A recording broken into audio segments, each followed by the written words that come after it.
Quero saudar todos, porque nós estamos vendo aqui que 24 parlamentares se inscreveram até às 10 da manhã, porque é uma hora antes e uma hora depois, 5 do governo, 19 de oposição. Olha como é difícil defender o indefensável, presidente. É bom deixar isso claro, que o governo é governo, mas está tendo muita dificuldade de manter aqui os seus parlamentares para defender o que é impossível ser defendido, porque cada dia fica mais cristalino que o roubo é endêmico, está no DNA do Partido dos Trabalhadores. Nós temos 14 ou 15 anos que antecederam, no século 2021, este governo, e estamos com 3 anos agora.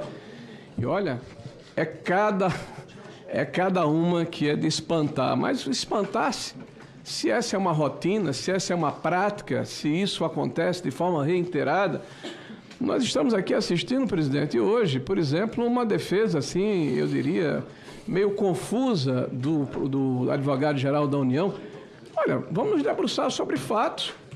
Desde abril de 2024, houve uma orientação, houve uma sinalização, houve uma arguição de procuradores, de membros da AGU, do sul do país, de que havia problemas. Em outubro de 2024, o próprio corregedor, e depois assinado pelo substituto do Messias, orienta a suspensão das ACTs. Sabe quando é que aconteceu, presidente? Em junho, maio de 2025, quando foi deflagrada a operação. Isso claramente é prevaricação. E eu quero avisar que vou representar para que seja apurado nos órgãos competentes. Agora, o mais é a narrativa. E a narrativa a gente combate com fatos, com verdades. E a verdade, senhor presidente, é que o roubo aconteceu sobre o olhar complacente daqueles que estavam acostumados a fazer isso em tempos anteriores. E eles se espantam, como freiras, virgens, vestais. Ah, nunca vi isso. Viram-se. A diferença é que existem governos que combatem a corrupção e existem governos que são inertes, que são complacentes, que são coniventes, que são cúmplices. E isso está fartamente documentado. Senhor presidente, nós assistimos aqui também uma tentativa de se mudar o foco do processo falando da questão dos empréstimos de criança. É realmente uma situação muito complicada, eu diria até indecorosa. Tem que ser suspenso, sim, apurado, sim. Ah, o ovo de serpente acontece em agosto. São 12 bilhões em 22. 24 bilhões, senhor presidente, o dobro em 23, 24 e 25.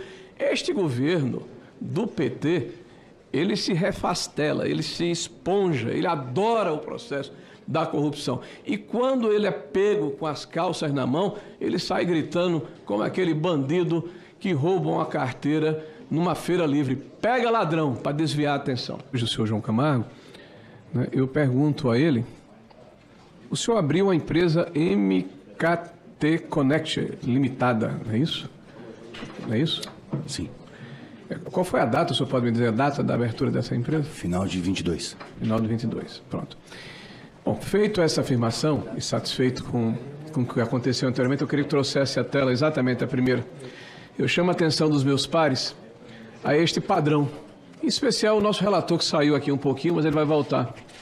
Vejam que após a eleição do presidente Lula, no final de outubro de 2022, aqueles que passaram 14 ou 15 anos depredando, depenando, o patrimônio público brasileiro, que se especializaram em diversos escândalos, os mais variados, voltaram à cena do crime. Essa frase é importante, eles voltaram à cena do crime. Veja que logo após, em outubro de 22, o Careca já faz uma empresa e em 23, 13 CNPJ diferentes. O senhor Virgílio, através da sua esposa, em novembro de 22 e fevereiro de 24, abre empresas para prestar serviço a essas entidades. O senhor André, empresas para prestar serviço a essas entidades. O senhor André, através do seu filho Eric, 3 CNPJ no segundo semestre de 2023, que é o primeiro ano do governo do Lula. O senhor Alexandre Guimarães, coincidentemente em novembro de 22, após o resultado da eleição. O senhor Felipe Gomes, aqui da AMAC, que é tão falado aqui como um dos Golden Boy, 4 CNPJ no segundo semestre de 23 e primeiro semestre de 24. Pode passar. Há um padrão, senhor presidente, há um padrão, senhor relator, há um padrão, senhores parlamentares. Aparentemente, e todos os fatos nos induzem a essa situação, a vitória do Lula permitiu que os perpetradores de crimes contra a Previdência se sentissem ouriçados e estimulados a literalmente se armarem e se municiarem para assaltar o erário público. É sempre bom falar isso, que aqui os deputados do PT falam muito sobre Golden Boys. Seu Camargo, está aqui as 4 entidades: a Mar Brasil, Masterprev, Andap e a ASAP.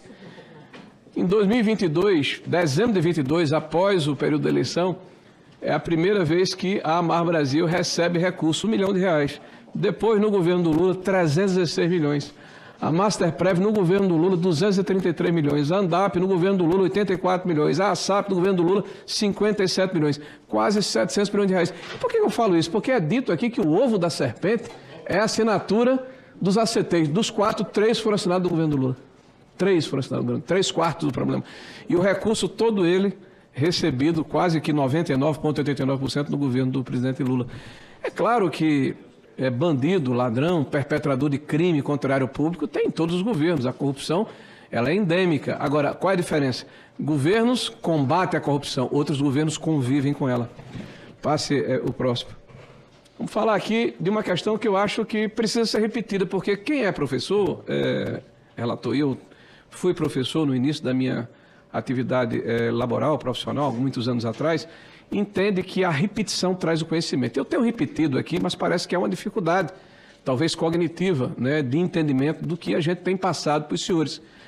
Aqui se falou em ovo de serpente. Então, o primeiro ovo da serpente que foi gestado aqui e em seguida foi mostrado para a sociedade aqui pelos deputados vermelhos, foi que a partir de 2016 começa o processo, porque muda-se a forma como descontos associativos teriam que ser concedidos. Eles poderiam ser, a partir dessa data, inclusive para entidades que não tinham a carta sindical, que é uma estrovenga da nossa legislação, que é a unicidade sindical, que é toda aquela questão pelega que a gente já falou a respeito. Aí eu mostrei a eles que quem fez essa ação foi o procurador-chefe do INSS na época, quem? O cidadão chamado Alessandro Antônio Stefanuto. Ora, Stefanuto foi aquele que foi preso a semana passada. Stefanuto foi aquele que aqui esteve dizendo que tinha lado e que era progressista, que tratou a ex-presidente como presidenta Dilma, que foi defendido pelo pessoal do PT aqui com unhas e dentes. Foi ele? Ah, foi ele. O perpetrador do início do primeiro ovo da serpente, o senhor Alessandro Antônio Stefanuto, que, aliás, recebeu como prêmio por essa longeva ação, né, o título de ser o condutor, o coordenador do processo de transição em nome do presidente Lula do sistema previdenciário. Foi ele que coordenou a transição, ao lado da senhora Tônia Galotti, filha do João Feio, que aqui esteve também, e ao lado do senhor Ricardo Silva, prefeito do interior de São Paulo, que, segundo o senhor Luiz Lima foi quem solicitou o fim definitivo da validação dos cadastros. As pedras se encontram, o quebra-cabeça bate.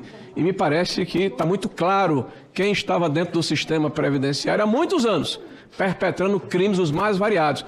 Tiveram um problema no início do nosso governo, e quase durante todo o governo, porque nós combatemos o crime. Mas quando eles viram que ganhou o Lula, passa aí o próximo. Aí a festa foi feita, né? O segundo ovo da serpente que apareceu aqui, aí disseram, olha, tem um ovo da serpente novo. Eu digo, opa, qual é o novo ovo da serpente? Chocada pelos deputados vermelhos. Ah, em 2020, houve um decreto, 10.537, que permitiu que essas associações pudessem colocar dentro do bojo dos descontos associativos os pensionistas. Eles esqueceram que quem solicitou isso foi o Sindinap. O que é o Sindinap, senhor presidente? Ah, é aquele sindicato que o irmão do Lula é vice-presidente. Ah, é aquele sindicato que o nobre ministro da AGU esqueceu no início das investigações, apesar de quase 6 meses, 10 meses antes, ter recebido uma solicitação, um documento da sua própria Secretaria-Geral, da AGU, assinado pelo seu corregedor, dizendo que era a segunda empresa que mais cometia ilícitos na área. É esse Sindinap. E o processo, em 2020... após o decreto, quem solicita? Sintap-CUT. A CUT, o que é a CUT? A Central Única dos Trabalhadores ligados ao PT, ligada à CONTAG. Olha que surpresa. E quem assina? Vigílio Antônio Ribeiro de Oliveira Filho, o procurador-geral que passou a ser procurador-geral do governo do PT e foi afastado não pelo Lula, não pelo Lupe, mas pela Polícia Federal. Né? Ou, desculpa, pela Justiça, a pedido da Polícia Federal, já em abril de 2025. E esse cidadão, que aqui chegou também chamando de presidenta Dilma, se colocando dentro de um espectro político, já foi descartado pelo PT. Ah, nós não temos nada a ver com ele, como se não houvesse uma vida pregressa. Em quase 12, 14 anos de atuação, vários postos importantes dentro do governo do presidente Lula. Passa o próximo, gentileza. Aí vem o terceiro ovo da serpente. Ah, em 2022, em agosto, houve autorização para se fazer desconto de BPC e de pessoas, crianças, que têm sem autorização judicial através dos seus representantes. Considero que isso é uma coisa grave, que precisa ser corrigida. Sabe quanto tempo demoraram para corrigir, senhor presidente? 2 anos e 5 meses, só fizeram por causa de uma ação do Ministério Público Federal. E nesse período, 2022, deu 2,2 bilhões, e 23, 24 e 25, 26, 34 bilhões de reais. 15 vezes mais no governo do PT. E o PT só se movimentou porque foi obrigado pela Justiça Federal. A exemplo das outras ações. Passe. A AGU, hoje, foi alertada sobre o INSS e Messias ignorou o caso do Ricardo Irmão do Lula. A gente viu aqui, eles se revezaram no microfone. Ah, o senhor Messias é gente do bem. Acredito. Só que claramente ele prevaricou. E se ele prevaricou é crime. E como crime, como os outros, tem que responder por ele. É simples assim. Não sou eu que estou afirmando, não.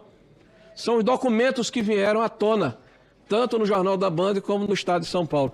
E eu espero que ao final, senhor presidente, já estou encerrando, nós possamos nos debruçar sobre o que interessa, que é encontrarmos aqueles que perpetraram esse crime. É encontrarmos aqueles que se beneficiaram com esse crime. E vamos deixar aqui de cortina de fumaça. Existem uma série de requerimentos importantes que precisam ser aprovados, eu não tenho dúvida que a gente vai contar com o apoio de todos.